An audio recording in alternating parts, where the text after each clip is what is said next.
Halo Soul Seeker, jumpa lagi dalam Think of Soul. How are you today? I'm fine, thank you. Dan aku harap semua kalian dalam keadaan sehat, bahagia, sukacita, dan tetap berpegang pada firman Tuhan. Soul Seeker, kali ini aku akan berbicara tentang sekitar gereja dan politik, supaya kita mengetahui posisi kita ada di mana. Ada berbagai asumsi dari orang-orang Kristen yang mengatakan jangan ikut berpolitik. Hal itu justru memicu pertanyaan jemaat gereja mengenai hubungan gereja dan politik. Bolehkah gereja berpolitik? Dalam hal ini, konteks kenegaraan Indonesia menjadi suatu pertanyaan yang harus dijawab secara hati-hati. Hubungan antara gereja dan negara merupakan suatu hubungan yang kompleks, satu hubungan yang kadang bisa baik, tetapi dalam saat-saat tertentu memang bisa frontal, khususnya waktu negara menyalahgunakan kuasa yang diberikan Tuhan untuk menekan orang-orang beragama,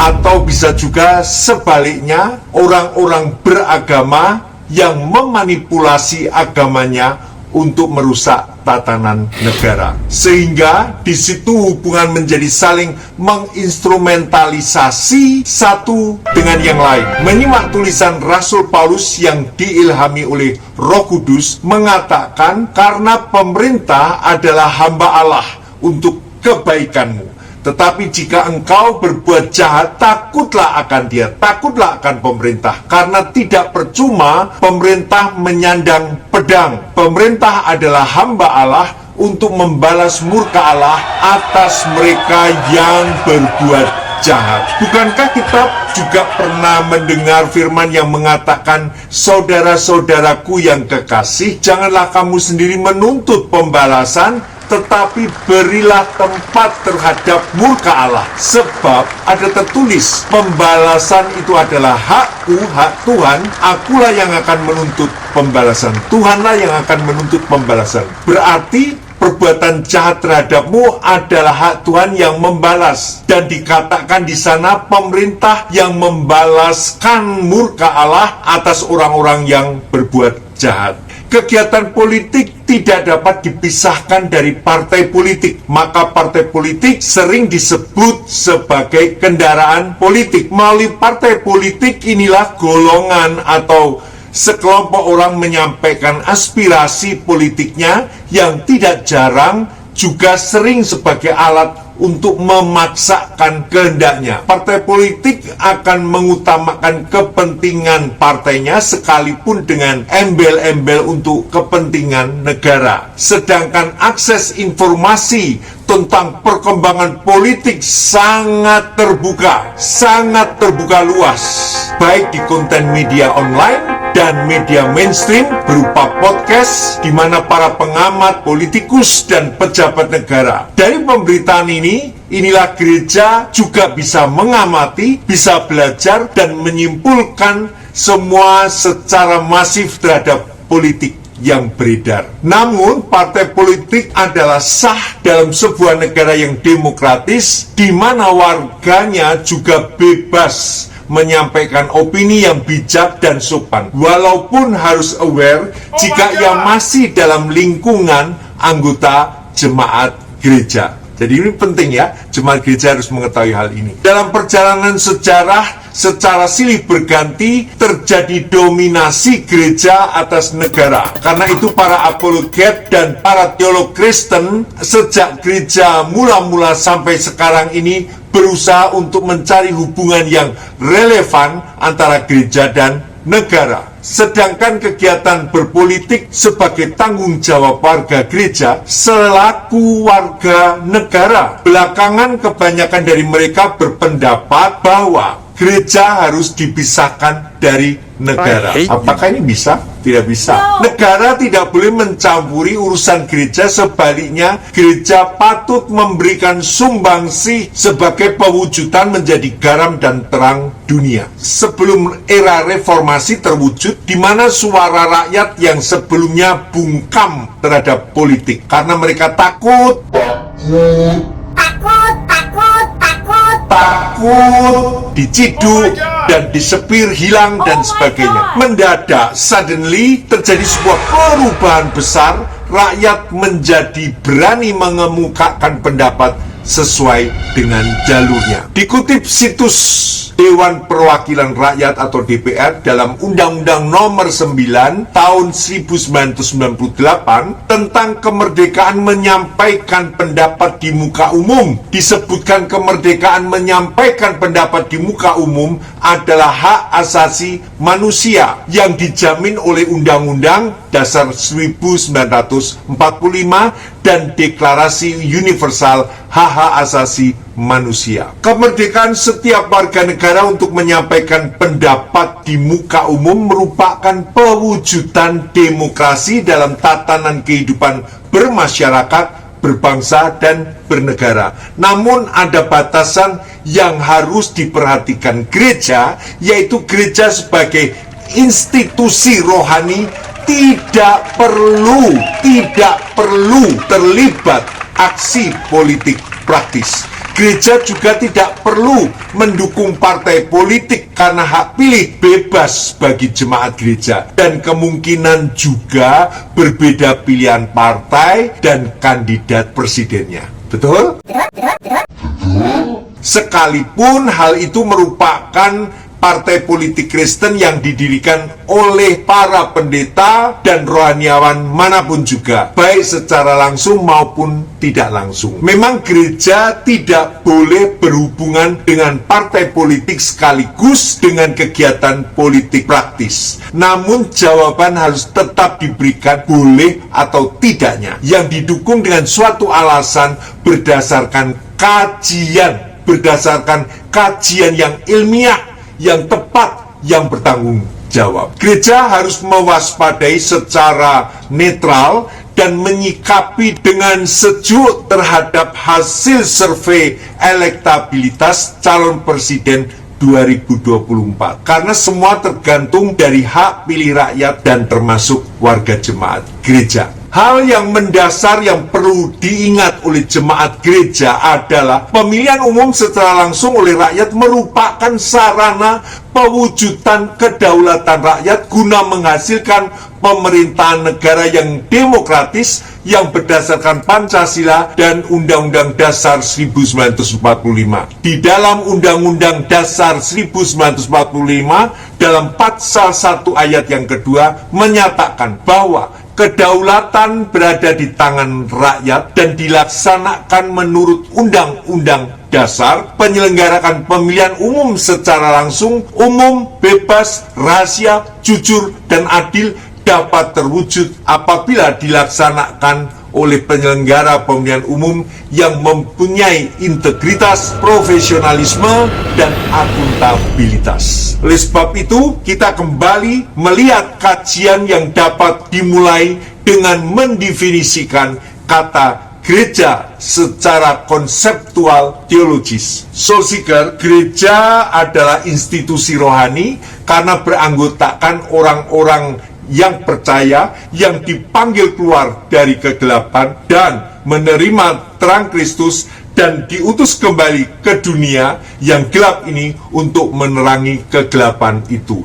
Gereja adalah institusi rohani yang didirikan oleh Kristus di atas pengakuan akan kebenaran bahwa Yesus Kristus adalah Tuhan dan Juru Selamat. Gereja berada di bumi, earthly, tetapi tidak bersifat duniawi, worldly. Gereja adalah lembaga yang sakral, yang kudus, yang tidak boleh dikotori oleh nafsu dan ambisi-ambisi dunia atau sarkos. Aku akan mengangkat representation perjumpaan antara Yesus dan Pilatus yang disejajarkan dengan hubungan church and state di dalam Lukas.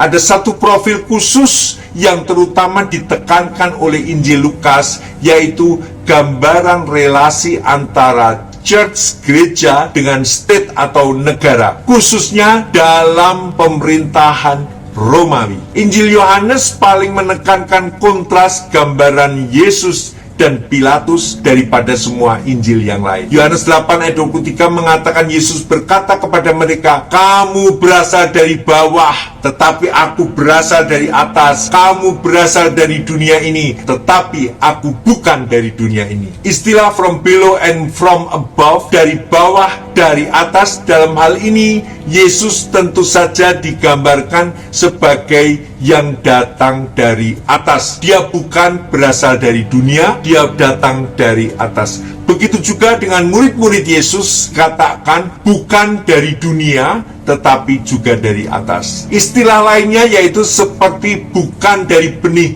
yang fana, tetapi dari benih yang kudus. Ada semacam be compared. Di dalam perjumpaan yang sangat ironi, di mana Yesus datang dari atas, dihakimi oleh Pilatus yang datang dari bawah.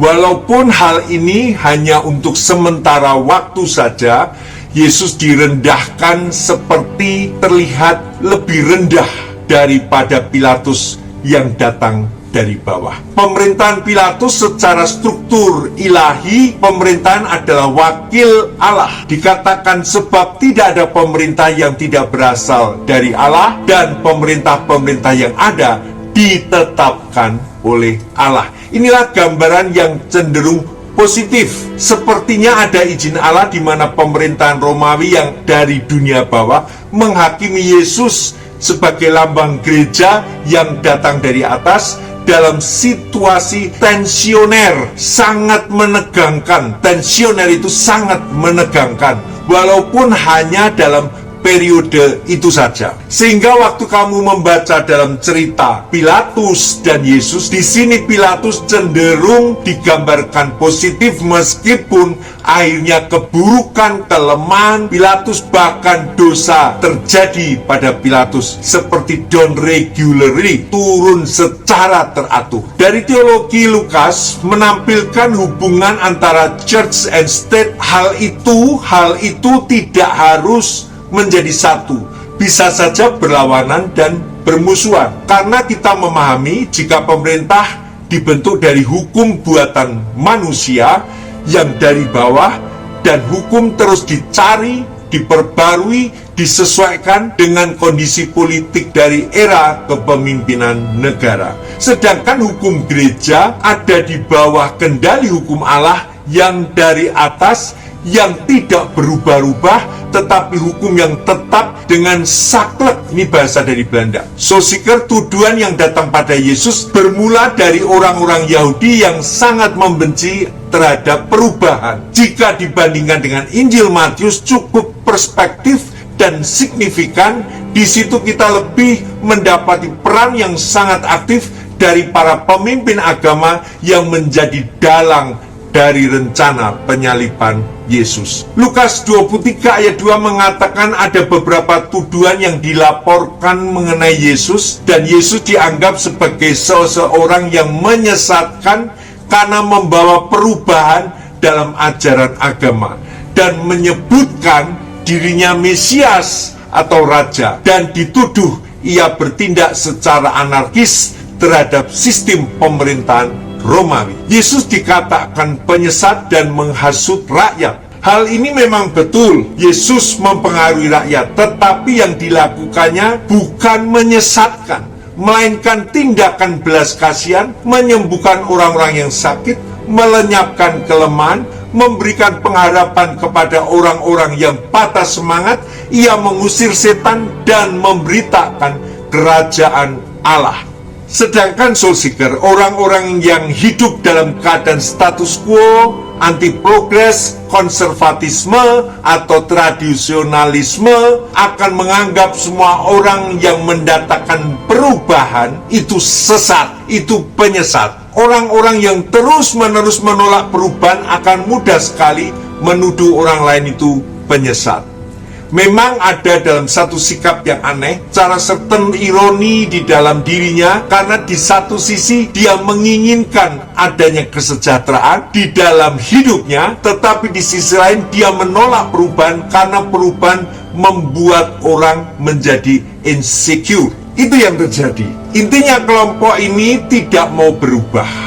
kelompok yang terus-menerus mau di dalam keadaan yang lama itu, sehingga setiap kali ada perubahan selalu menuduhnya sebagai penyesatan. Sampai sekarang hal ini tetap relevan, termasuk untuk bangsa kita di Indonesia. Ada orang-orang yang merasa tidak nyaman dengan adanya perubahan, meskipun sebetulnya yang dilihat adalah perubahan ke arah yang lebih baik, tetapi orang-orang lebih suka di dalam keadaan status quo seperti dulu, tidak mau bangkit dan tidak mau bekerja lebih giat lagi. Itu alasannya dan itu keadaannya. Yesus mendatangkan perubahan, tetapi bangsa yang tegar tengkuk ini, bangsa yang tidak suka berubah, yang memberhalakan tradisi, kebiasaan, adat istiadat, dan kebudayaan mereka, dan menempatkan tuduhan Yesus mau makar negoro menjadi rojo. Kata makar dalam bahasa Belanda anslah artinya anval atau serangan, atau artinya anval atau serangan, akal busuk, tipu muslihat, perbuatan atau usaha supaya menjatuhkan pemerintahan yang sah. Ini kata makar. Ini istilah makar ya. Anslah, anval. Kalimat raja itu menjadi sensitif di telinga Pilatus. Dia tidak terlalu tertarik berbicara tentang penyesatan, dan ia tergelitik dengan kata menjadi raja. Oleh sebab itu Pilatus bertanya kepada Yesus, "Engkaulah raja orang Yahudi?" Jawab Yesus, "Engkau sendiri yang mengatakannya." Istilah raja itu sangat luas,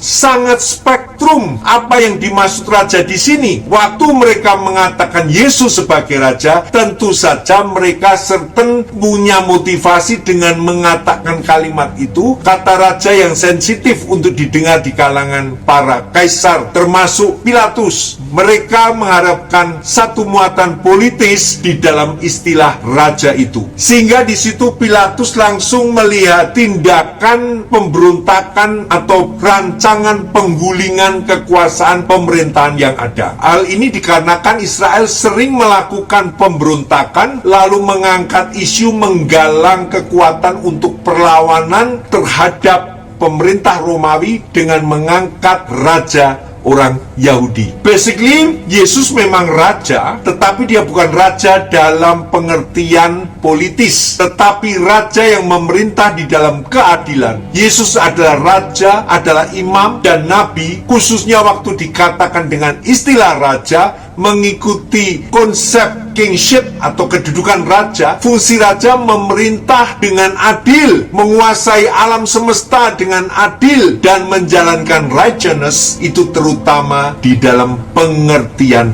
Yesus sebagai raja. Semua itu sengaja diviralkan supaya Pilatus terjebak dan mau turun tangan untuk mengadili Yesus. Soul-seeker, apa yang menjadi putusan Pilatus dengan pertimbangan hukum atau konsideran dan bagian amar putusan, yaitu melepaskan terdakwa dari segala tuntutan hukum dengan mengatakan, "Aku tidak mendapati kesalahan apapun pada orang ini." Itu pada ayat yang 4. Dan putusan ini berseberangan dengan Mahkamah Agama. Tetapi saat itu desakan arus bawah terus berulah dan mengatakan Yesus memulai ajarannya dari Galilea. Begitu Pilatus mendengar kata Galilea, langsung ia melimpahkan masalah hukum ini ke wilayah pemerintahan Herodes. Disinilah nampak Pilatus melepaskan diri dari tanggung jawab, dan ini bagian cerita kejatuhan Pilatus. Sebetulnya dia tetap bisa menyelesaikan bagian ini, maksudnya sebagai porsi yang dipercayakan kepada dia, bukan oleh karena desaan orang, tetapi oleh kata hati nurani. Ya, seperti ini kita kadang-kadang sungkan ketemu orang, apalagi kalau di dalam saat konflik, dan kita selalu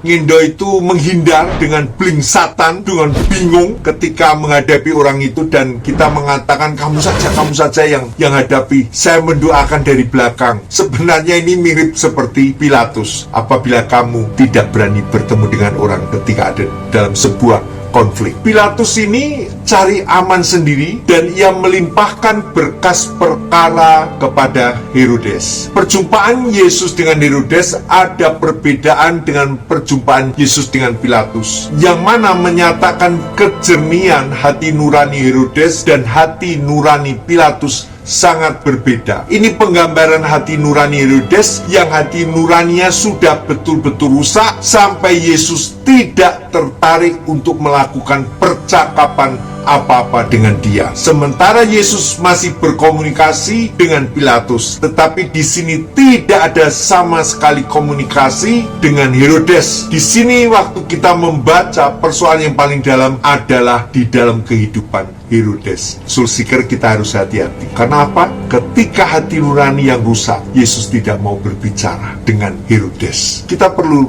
lihat ini sebagai pelajaran bagi kita. Oke, gambaran lain yang juga sangat menegangkan, sangat tensioner yang terjadi pada awal gereja mula-mula karena orang-orang Kristen dianiaya oleh pihak pemerintahan Roma. Tetapi siapa oknum di balik semuanya itu sehingga pemerintahan Romawi dapat melancarkan aksinya dengan semena-mena dengan melakukan penganiayaan itu. Aktor intelektualnya adalah Saulus sebelum ia menjadi pengikut Yesus dan berganti nama menjadi Paulus. Saulus jelas orang politikus, karier politiknya melonjak begitu cepat dan terblow up cepat, dan Saulus coba mendekati penguasa atau pemimpin negara Romawi melalui pendekatannya terhadap imam besar yang mempunyai pengaruh besar di masyarakat. Kompetensinya terhadap strategi politik, ia berhasil mengantongi surat kuasa yang ditandatangani MOU terpadu dari imam agung atau imam besar untuk strategi politik Saulus. Dan surat kuasa tersebut akan dibawa kepada majelis-majelis Yahudi di Damsyik untuk nota kesepahaman dan sinergitas sebagai pedoman memuluskan rencananya, yaitu menghapus orang Kristen. Saulus dikategorikan sebagai seorang pengacara yang mengerti seluk-beluk hukum. Destinasi politiknya menjadi bagian dari Sanhedrin atau Mahkamah Agama Yahudi yang terdiri dari 71 pria yang memerintah di atas agama dan kehidupan bangsa Yahudi. Dengan melenggang kangkung atau sukses, dokumen surat kuasa dari Imam Agung diterbitkan, diketok palu. Hal ini akan jelas mendukung optimalisasi dan percepatan implementasi secara terpadu dan dapat mengatasi sumbatan-sumbatan dari pemerintah Romawi yang tidak memiliki kepastian hukum saat itu. Maka Saulus atau Paulus memakai otoritas surat tersebut untuk menghapus orang Kristen. Jadi bagaimana keterpanggilan gereja Tuhan terhadap negara adalah mendoakan,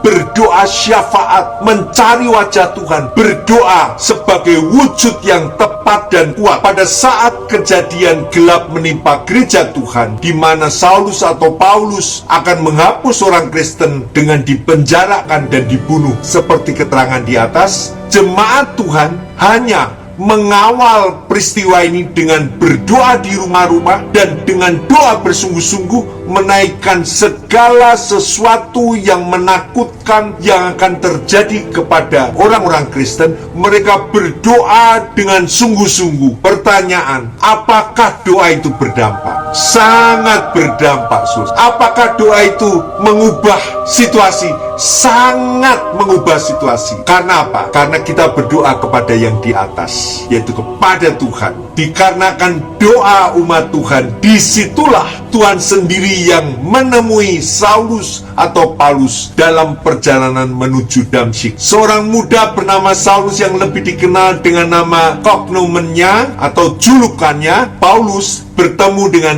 Yesus Kristus. Pertemuan yang tidak pernah diharapkan oleh Paulus. Pertemuan yang mengubahkan bukan saja kehidupan Paulus, tetapi juga mengubahkan sejarah gereja. Jadi panggilan gereja adalah berdoa bagi bangsa dan negara. Walaupun jemaat gereja boleh mengikuti perkembangan isu politik yang terjadi di negaranya sebagai wacananya saja, gereja bukan lembaga yang anti politik. Sebaliknya harus menyinari, menerangi kegiatan politik sehingga negara terbawa kepada tujuan yang benar sesuai dengan cita-cita proklamasi dan cita-cita reformasi. Gereja sepatutnya mengembalakan umatnya dan menyadarkan posisinya sebagai agen kerajaan Allah di bumi ini. Karenanya, orang Kristen sebagai anggota gereja mempunyai tugas mengkomunikasikan kebenaran dan keadilan kepada seluruh umat manusia tanpa pandang bulu. Warga gereja atau umat Kristen berjuang untuk umat manusia ciptaan Tuhan. Gereja tidak berjuang untuk membangun masyarakat yang eksklusif dan atau berjuang hanya untuk membangun kelompoknya sendiri. Dalam perjuangan politik, orang-orang Kristen tetap harus menjadi terang dan garam dimanapun mereka berada, termasuk melalui partai politik yang sifatnya nasionalis yang sedang memperjuangkan kebenaran dan keadilan demi proses pembangunan bangsa serta membangun masyarakat yang adil dan makmur, dan tidak membangun institusi politik yang berjuang untuk kelompoknya sendiri. Gereja tidak boleh dikotori oleh nafsu-nafsu dunia yang bertopengkan partai politik Kristen atau sejenisnya dengan alasan membela hak-hak Kristen atau mewujudkan Indonesia baru berdasarkan prinsip-prinsip atau ajaran Kristen. Tetapi gereja seharusnya menunjukkan jati diri yang benar, integritasnya sesuai dengan prinsip-prinsip Alkitab, dan mengakui bahwa Indonesia dibangun di atas dasar Pancasila yang berbhinneka tunggal ika. Gereja tidak perlu berpolitik praktis, tetapi gereja mendukung umatnya dan mengembalakan mereka secara benar, yaitu orang-orang yang berkompeten di dalamnya, sehingga tidak menyimpang dari esensinya, yakni menjadi garam dan terang Kristus dalam dunia ini. Dengan demikian, gereja mendatangkan sesuatu yang berarti bagi bangsa dan negara Indonesia tercinta. Partisipasi jemaat dalam memilih pada pemilu harus menghindari golput. Karena apa? Karena pentingnya partisipasi jemaat gereja dalam pewujudan demokrasi melalui kegiatan pemilu mensyaratkan warga dan jemaat gereja untuk ikut terlibat dalam memberikan suaranya. Soul Seeker, ini penting. Yang pertama, kaitan gereja dengan negara harus mendoakan. Kaitan gereja dengan negara harus menjadi warga masyarakat yang baik, ikut mendukung program-program pemerintah dengan menjadi terang dan garam yang bisa memberikan dampak yang positif bagi masyarakat. Soul Seeker, pemilu sebentar lagi. Oleh sebab itu, kita banyak berdoa bagi negara kita supaya kita memiliki pemimpin negara yang terbaik. Berdoa, berdoa, dan berdoa. Itu jawabannya. Dampak daripada doa sangat besar. Tuhan memberkati Soul Seeker. Tetap semangat. Mari kita mengisi kemerdekaan Indonesia dengan taat, dengan kesungguhan, berpartisipasi, dan terus menjadi berkat bagi negara dan bangsa Indonesia. Puji Tuhan. Shalom. Sampai jumpa kembali.